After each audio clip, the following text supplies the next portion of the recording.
An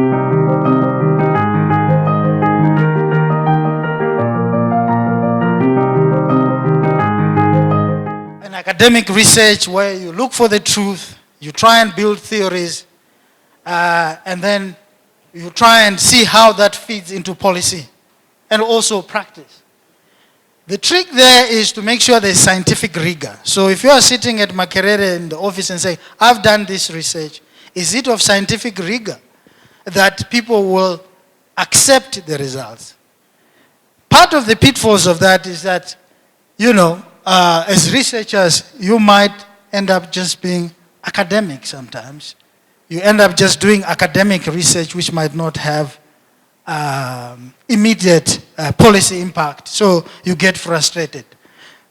But for us who are here, who understand health systems research and policy-oriented research, we don't usually just fall into this because we understand that in government there's also professionals who themselves take time to analyze policy alternatives.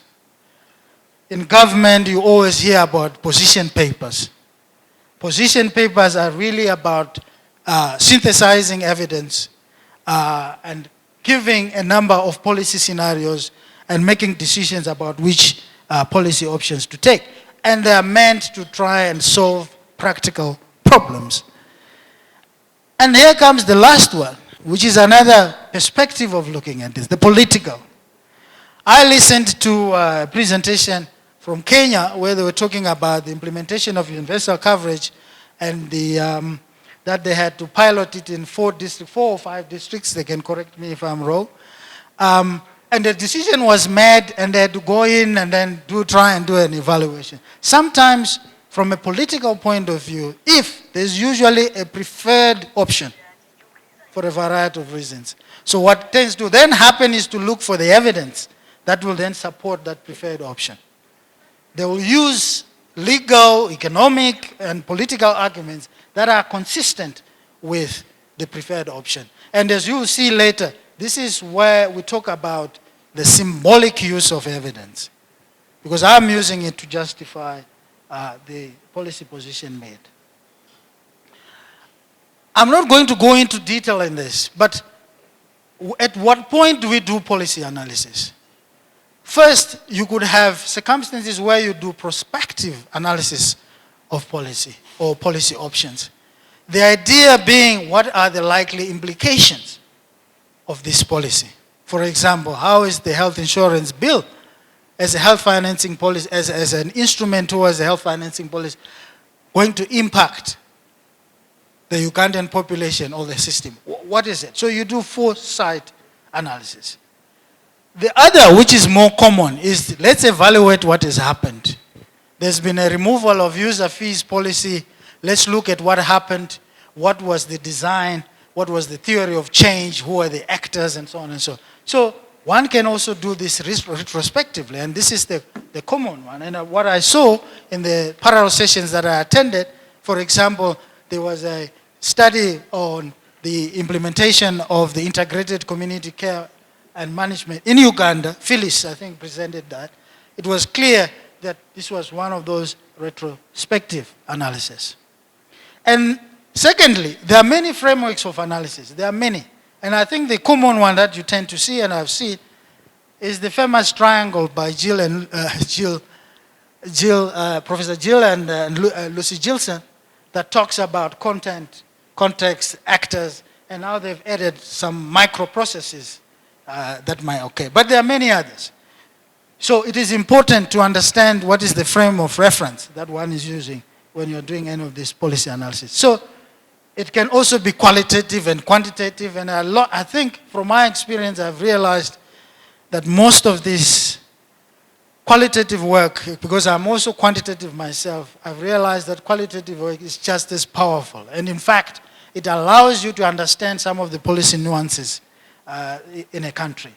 And there are various methodologies that can be used, and those methodologies give you all sorts of types of research evidence. And it's critical in policy analysis that data is relevant, data is analyzed to allow us to evaluate retrospectively and sometimes prospectively, you can try and do some forecasting to see what are the implications of policy. But I think the important thing, which is linked to the SPEED project, because I buy into the philosophy of SPEED, is that it's not good enough to generate good evidence only with robust methodologies. It is just as important to engage the actors. As you heard, it is important that you engage them at various levels. So at the practice level, at the so-called meso level, district level, at the macro level in terms of the systems or policy-making level, which is at national level. And as I said, it is always useful as a policy analyst to think about how evidence is possibly used. Because I've heard many cases where people said, oh, we did a good study, we presented it, nothing was done. There was no uptake. But I think what that misses is that evidence can feed into policy thinking, or what I call policy thinking and understanding. Even if the minister says, no, we have heard you, and I might not get evidence that suggests that my study has been quoted in a policy or not, but I know that in terms of policy thinking, if the policymaker is research savvy, it has gotten into them. The second one is the one that I was referring to, where if you look at the political dimension of policy analysis, that there's a tendency to use evidence to support decisions or policy positions that you have already made. So that's a political. I mean, I can give examples where in a country south, in Zim, I'm originally from Zim, the parliament decides to remove user fees. And then people started complaining. In this case, it was for good reasons. Because at that time, the debate with the World Bank in the early 90s, you know what, was that health is a consumptive sector, let's not spend money, let's make them pay. But then questions started arising, and then I get a call to say, hey, what evidence should we be using? Because we have decided that we're going to remove user fees. And my response then was very simple because of my little public health training, which is, it was a good policy to remove fees for pregnant women, for children under 5. It's a good policy, and on and on. I think the last one that we tend to talk about when we are talking about using evidence to influence policy is the last one, the instrumental one. Because we want to influence the design of policies. We want to influence the content of policies. We also want, I would add, to influence the processes of policy. But let's be careful here, because again we'll be frustrated for those who are new to this space, that there are other types of evidence. People have experience. Dr. Okonze, when he was a politician, he used his own experience. Sometimes he didn't need to have research. There's the issue of judgment. There's the issue of resources that might permit certain options to be looked at. There's values in decision making. These people, we have different ideologies. There's habits. And don't forget, we have lobbyists these days who are actually hired to influence policy, and you tend to see this in the United States. And there's also the idea of simple pragmatics. People just use their common sense sometimes to make decisions in terms of the design of a policy or even a program. So, but why should we be concerned about all these things? And I think the concern here is, how do we develop policies and systems for universal health coverage? And the reason is that most of our health systems are operating suboptimally in terms of health outcomes. Because I only focus at health outcomes because that's ultimately what we would like the health systems to produce. I mean, to assist in or to contribute in producing. But why? There's inadequate funding, this has been said, human resources for health, security of supply of medicines. There are structural, in some countries, there are constraints that are related to the history of the country. There's poor quality of care and poor health outcomes, as I said. And as somebody was speaking this afternoon, the health systems sometimes are not are not people-centered. So the question is, what form of universal health coverage are we talking about? How do countries reach universal health coverage? What kinds of processes, again, remember my diagram and my picture, should country follow to achieve universal health coverage? So when I was asked to contribute to some of the discourses around universal health coverage, I had to change my presentation after the presentation by Dr. Damsia and Rob, that he gave a very good history of universal health coverage. They debunked the whole question that this is not a new thing. So there's a whole global commitment already on universal health coverage, so it's not really about debating that, and most countries subscribe to that. The question is, how do we get there? How do we get there? And I'm posing a few questions because I think in policy analysis, it's really about debates and looking at the contestation. So, can we achieve universal health coverage? I'm not trying to equate universal health coverage with only financing. No. I'm just picking it up as one aspect that also is a contributor to whether or not a country achieves. Should we only be looking at public funding? Maybe we can learn from the Nordic countries where funding is largely tax-based and coverage is always high and they've got better outcomes. Or maybe we are looking at a mix of things, both public funding and public-private funding. I think that the input by Professor Rogo is relevant here. Should we also be looking at aspects of public and private provisioning? Here I'm looking at public and private using our normal traditional definitions of public and private. So to what extent, what incentive or regulatory regimes are needed for effective partnership, be it between public and private in its various manifestations? To what extent within government itself, others talk about intersectoral collaboration, others then talk about multi-sectoral collaboration when you look at other sectors outside of health. How can this be aligned for universal health coverage? And we know our countries have got different capacities. They have different starting points. So we cannot try and come with one formula for each country because we have different capacities. So these differences need to be recognized. Again, think about the diagram that I showed you.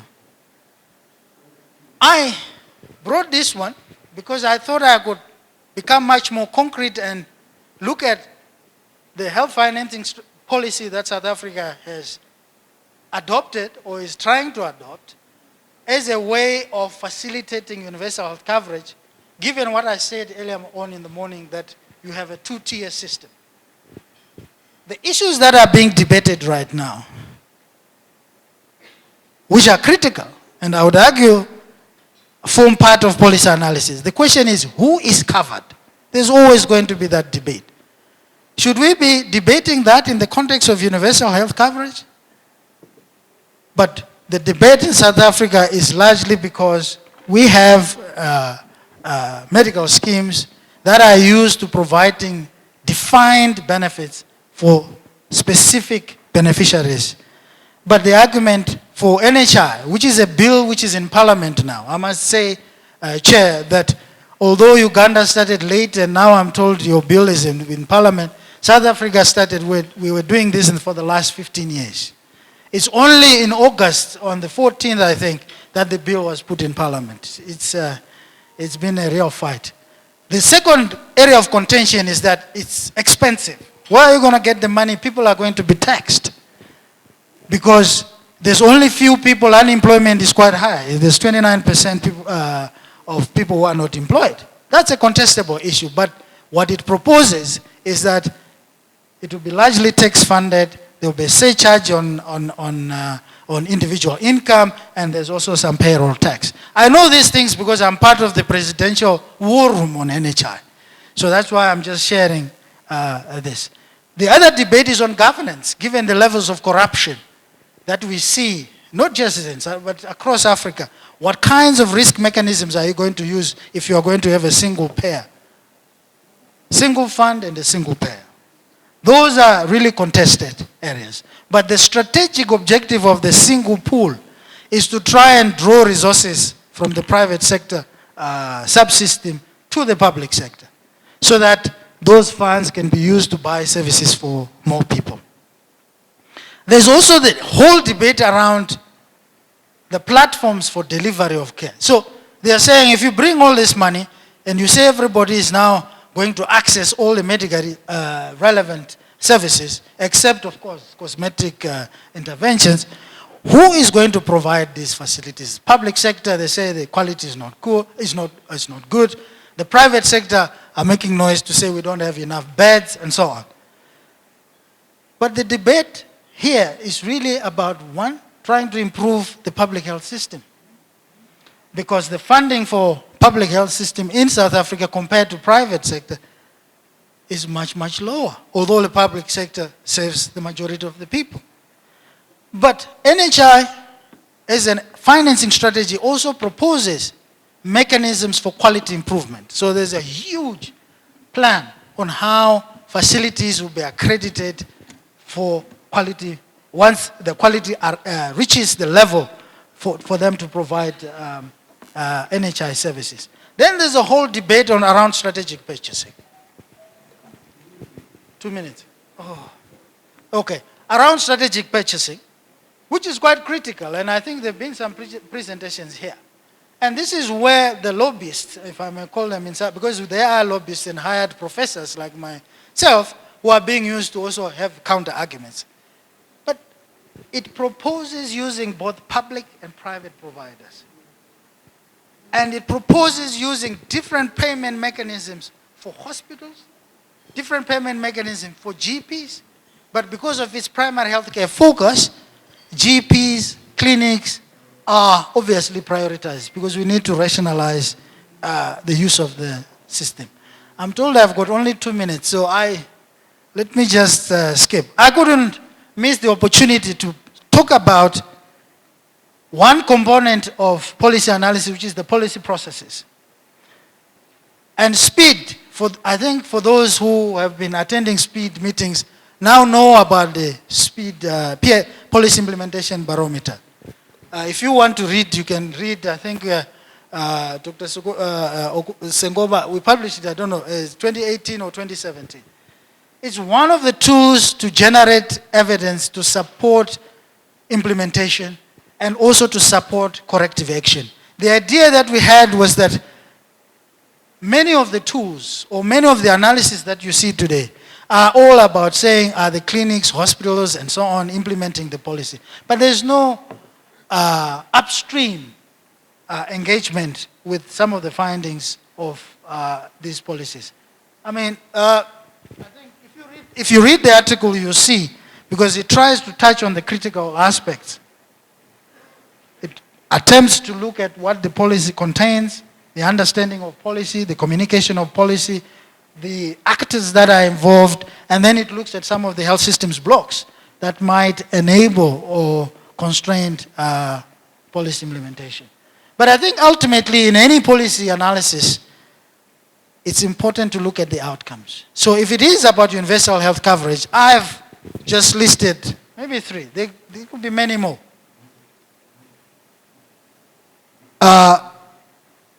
Is the policy leading to universal coverage? It should be universal health coverage, not universal population coverage. Apologies there. It should be about financial risk protection. It should be about universal access to quality services. My understanding of access is not just access to the number of facilities and so on, but it is really effective coverage. So it's about access to quality services. I was going to give examples of other countries where policy analysis tried to merge the scientific approach, the professional approach, and also, if you like, the political approach. And Mexico is a good example for those who have read the literature on Mexico when it established its Seguro Popular. under Frank Julio, who recently has published now an article that begins to look at what has been the impact of universal health coverage in Mexico, and it's clear that the evidence begins to show that, although it's not definitive, they're beginning to show that infant mortality, the coverage has improved, infant mortality has improved, but again, it's too early, they conclude, to make that. And then Thailand, which was able to achieve universal coverage within a period of 10 years, and there's a whole case study on Thailand that people can follow. But one would want us to also look at the experiences of Nigeria, Ghana, Rwanda, and Kenya, so we can also learn from these countries. So, in conclusion, I just want to have 2 more slides, Chair, if you allow, that policy analysis actually allows us to adopt the appropriate policy. I think that's a given. I mean, I'm not saying anything new here, because we understand what works and what doesn't work. Policy communication is clear, so the whole debate of the understanding of what is universal coverage at all levels of the health system is important. Partnerships within and without, and I think that's why we're here, really matters. And the cliche, it's almost like a cliche, context really matters. But for us as researchers is then to build in these mechanisms for monitoring and evaluation, which are critical for corrective action. So I just want to end with this thing. The universal health coverage across African countries, I think we need to begin to, if it has already not started, to systematically look at progress across the countries. I'm glad WHO is here. And secondly, we need to look at what is facilitating and also constraining implementation of universal health coverage. And I think the last point I want to make is, it might be time for us to establish an African observatory on universal health coverage, where, and I'm saying this because I know I'm involved in the BRICS. So in the BRICS, we've developed indicators of universal coverage. We are now trying to establish a mechanism for sharing data between Russia, Brazil, and China on universal health coverage.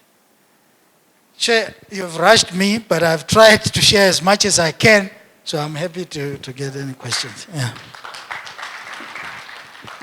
Thank you.